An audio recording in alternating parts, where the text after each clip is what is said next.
What is going on, guys? This is Crowzen, and welcome back to another Monster Hunter Wilds build.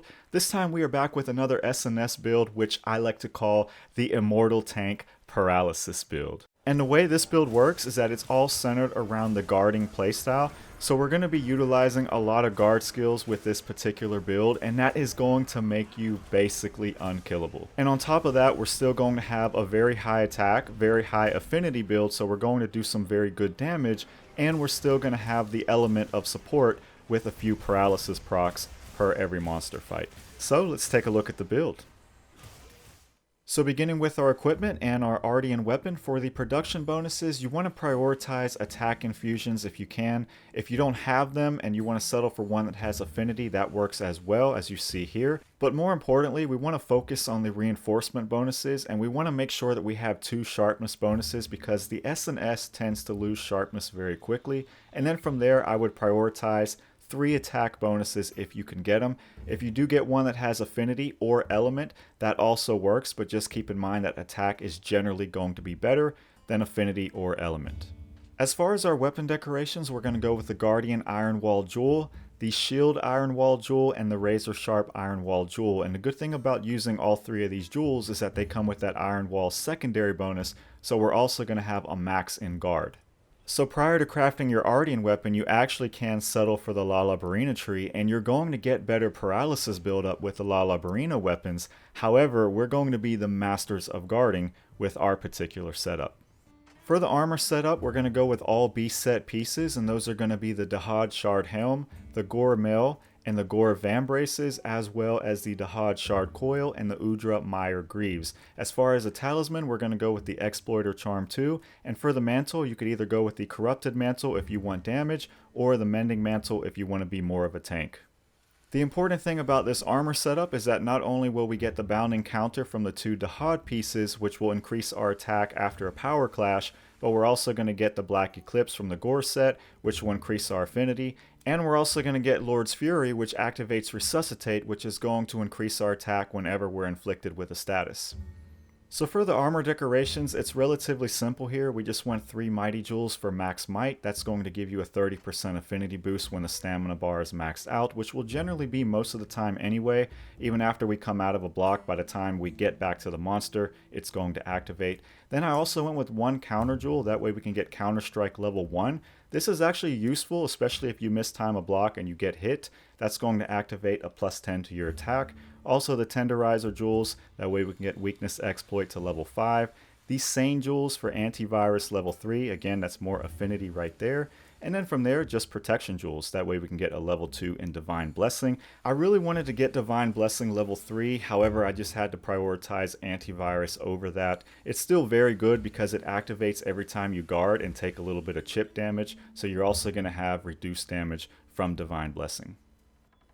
Next up, it's time to go over some combat tips, that way you guys get a good understanding of how to play this particular build. And the most important thing about this build is your guard. And there are 2 ways of getting your guard, and then getting a perfect guard involves timing it correctly right as the monster attacks you. So you can do that either by doing the normal guard, and then that'll go into a counter slash with a Y, or you can do a guard slash, and a guard slash is much more forgiving on the timing, and that can also get you into a counter slash.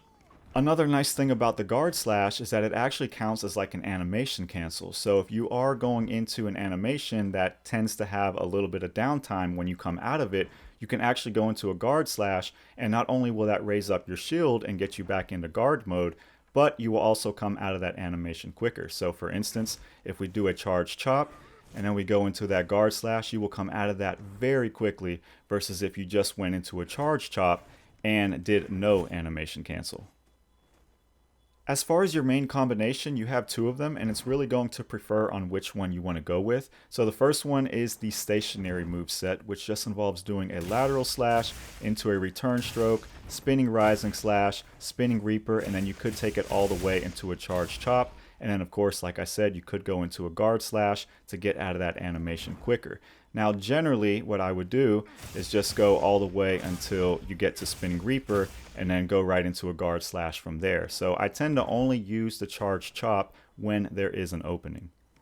The other main combo you have is the chop combo, and this is the one that I prefer because you could move around with this one, whereas the lateral slash combo, you have to be stationary. So with this one, it just involves doing a lot of Ys, taking it all the way up to the spinning reaper, and then you could go right into a guard slash after that to come out of that animation quicker. You could also take this all the way to the charge chop if you really wanted to, and then just go right into a guard slash to come out of that quicker.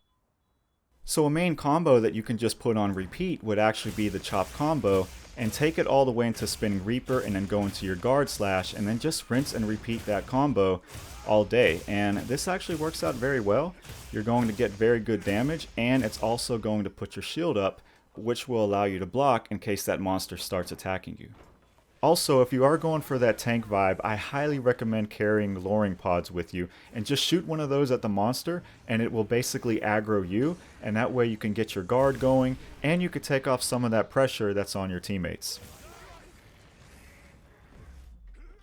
So the way you would normally start a fight is by doing a sneak attack or simply attacking the monster directly, and I personally like to just use the chop combo all the way into a spinning reaper, and I will use a guard slash to get out of that animation just a little bit quicker, and then it sometimes just comes in handy because you got the guard up.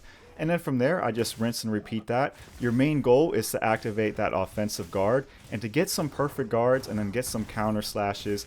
And then once the monster is paralyzed, you can actually just go into the full charge chop combo. So right after spinning reaper, just go into the charge chop. So I hope you guys enjoyed my sword and shield immortal tank paralysis build, and this build was a lot of fun to make, and it certainly makes you feel immortal because you simply cannot die as long as you have your guard up.